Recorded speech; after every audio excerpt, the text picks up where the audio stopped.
श्री शिवाय नमस्तुभ्यम हर हर महादेव।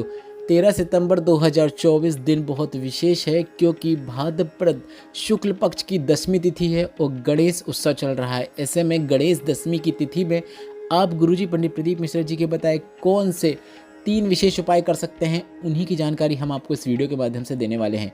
इस वीडियो में हम आपको गुरुजी पंडित प्रदीप मिश्रा जी के बताए 3 विशेष उपायों की जानकारी देंगे, जिसमें पहला एक विशेष रोग मुक्ति उपाय है। दूसरा उपाय जो हम इस वीडियो में बताएंगे वह गुरुजी का बताया, अगर किसी ने आपको बोल दिया कि आपकी किस्मत में धक्के खाना ही लिखा है तो वह उपाय करना है। और तीसरा उपाय जो होगा वह खुद का मकान नहीं है तो वह उपाय करने से आपको लाभ जरूर देखने को मिलेगा।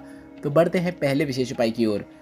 पिछले वर्ष की शिव महापुराण कथा में गुरुजी ने कहा था, अगर किसी व्यक्ति को बहुत बड़ी बीमारी हो गई है या फिर बड़ी बीमारी का भाव लग रहा है तो आपको भोलेनाथ के मंदिर में जाकर भवनेंदु चक्र का स्मरण करना है। काफ़ी विशेष उपाय है जिन्हें बड़ी बीमारी हो गई है या फिर दवाइयाँ कार्य नहीं कर रही हैं या फिर ऐसा लग रहा है कि मुझे कहीं बड़ी बीमारी ना हो जाए, तो यह विशेष उपाय आपको करना ही है। यह उपाय हम आपको वीडियो के माध्यम से भी करके बता रहे हैं ताकि देखकर आपको समझने में आसानी हो। आपको 1 लोटा जल लेना है। अगर रोगी व्यक्ति स्वयं कर सकता है तो वह स्वयं यह उपाय कर सकता है, अन्यथा उसके घर का सदस्य उसका नाम और गोत्र बोलते हुए भी यह उपाय कर सकता है। तो अगर रोगी व्यक्ति नहीं कर पाता है तो आपको 1 लोटा जल लेना है। उस रोगी व्यक्ति के हाथ में उस कलश को स्पर्श करा लेना है, मतलब आप उसके हाथ में वह कलश दे दें, उसके बाद आप स्वयं ले लें। इसके बाद इस कलश को शिवालय में ले जाकर शिवलिंग में विशेष तरीके से जल अर्पित करना शुरू करना है। आपको जल चढ़ाने की शुरुआत शिवलिंग में जो गणेश भगवान का स्थान होता है वहाँ से करना है। इसके बाद जल चढ़ाते हुए आपको माता अशोक सुंदरी के स्थान से होते हुए शरण कार्तिकेय भगवान के स्थान तक आपको जल चढ़ाना है। इसके बाद शिवलिंग के चारों ओर से गोल घुमाते हुए आपको वापस गणेश भगवान के स्थान तक जल चढ़ाना है। मतलब गोल घुमाते हुए, मतलब यह तात्पर्य है कि माता पार्वती के हस्तकमल से अर्पित करते हुए वापस आपको गणेश भगवान के स्थान पर लाना है। इसके साथ ही आपको इस बात का ध्यान रखना है, अगर आप एक बार भी घुमा रहे हैं तो भी पर्याप्त है, या फिर आप धीरे धीरे जल अर्पित कर रहे हैं और अगर आप एक से अधिक बार भी जल घुमा रहे हैं तो कोई दिक्कत की बात नहीं है। घुमाने के बाद जब आप गणेश भगवान के स्थान पर आएंगे उसके बाद वापस वहां से जल आपको शिवलिंग के ऊपर धार ले जाना है जल की, और पूरा जल आपको श्री शिवाय नमस्तुभ्यम बोलते हुए नमः शिवाय या फिर ओम नमः शिवाय या फिर कुंदकेश्वर महादेव का नाम लेते हुए पूरा जल आपको शिवलिंग के ऊपर अर्पित कर देना है। थोड़ा सा जल आपको औषधि रूप में प्राप्त करके उस रोगी व्यक्ति को 2 बूंद ही सही आचमन करा देना है। आचमन करते समय आपको उसे कहना है कि कुंदकेश्वर महादेव का नाम स्मरण अवश्य करे। कितनी ही बड़ी बीमारी क्यों ना हो गई हो वह दूर होना शुरू हो जाती है।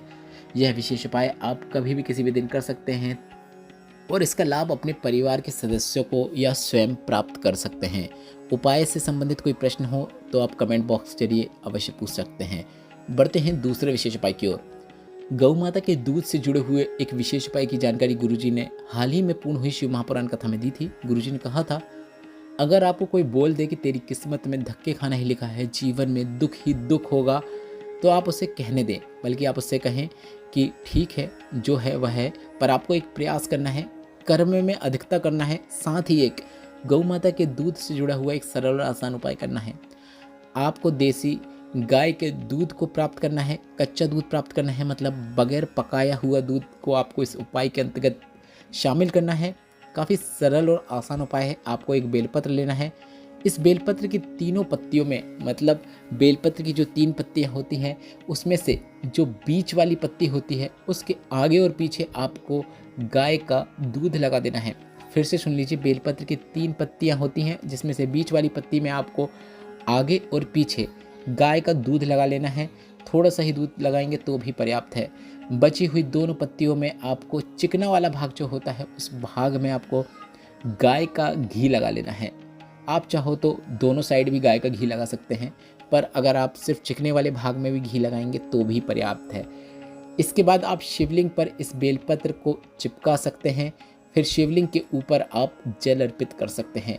यह विशेष उपाय आपको सिर्फ और सिर्फ कुछ विशेष दिनों में करना होता है और गणेश उत्सव चल रहा है, काफ़ी अच्छे दिन चल रहे हैं। ऐसे में अगर आप यह विशेष उपाय करते हैं तो आपको लाभ जरूर देखने को मिलता है। भोलेनाथ के साथ साथ गणेश भगवान की भी कृपा आपको प्राप्त होना निश्चित है। गुरुजी का बताया यह विशेष उपाय आप किसी भी सोमवार, प्रदोष, मासिक शिवरात्रि में करके और अत्यंत अधिक लाभ प्राप्त कर सकते हैं। बढ़ते हैं तीसरे और अंतिम विशेष उपाय की ओर। गुरुजी पंडित प्रदीप मिश्रा जी ने कहा है, जिसका खुद का मकान नहीं है, किराए के मकान में रहते हैं, किराए के मकान में ही जीवन बीत रहा है, बहुत कष्ट में जीवन चल रहा है, प्लॉट है, मकान नहीं बन पा रहा है या फिर प्लॉट भी नहीं है, तो आपको एक सरल और आसान उपाय करना है। आपके घर के नज़दीक में 5 वृक्षों का आप चयन कर लें। यह बेलपत्र के वृक्ष होना चाहिए, छोटे भी हैं तो भी चलेगा, बड़े हैं तो भी चलेगा। आपको उन वृक्षों की देख रेख करना शुरू करना है। उनके नीचे आप सफाई कर सकते हैं। अगर आप सफाई नहीं कर सकते हैं तो आप यह प्रयास करें कि मैं 5 बेलपत्र के वृक्ष के नीचे जल अर्पित करूंगा या करूंगी। आपको एक नियम बना लेना है कि प्रत्येक माह में जितने भी सोमवार आते हैं या फिर कोई एक दिन का चयन कर सकते हैं, शुक्रवार का दिन होता है, शुक्रवार के दिन भी बेलपत्र के वृक्ष के नीचे जल अर्पित करना काफ़ी शुभ माना जाता है। 13 सितंबर को शुक्रवार है, माता लक्ष्मी का वास होता है। ऐसे में अगर आप नियम बना लेते हैं कि हर शुक्रवार को मैं बेलपत्र के वृक्ष के नीचे एक कलश जल अर्पित करूंगा, आप यह भी कर सकते हैं कि आप 5 वृक्षों का चयन करें और एक कलश का जल ही आप सभी 5 वृक्षों के नीचे थोड़ा थोड़ा अर्पित कर दें, वह भी पर्याप्त है। या फिर आप 5 वृक्षों के नीचे एक एक कलश भी जल अर्पित कर सकते हैं।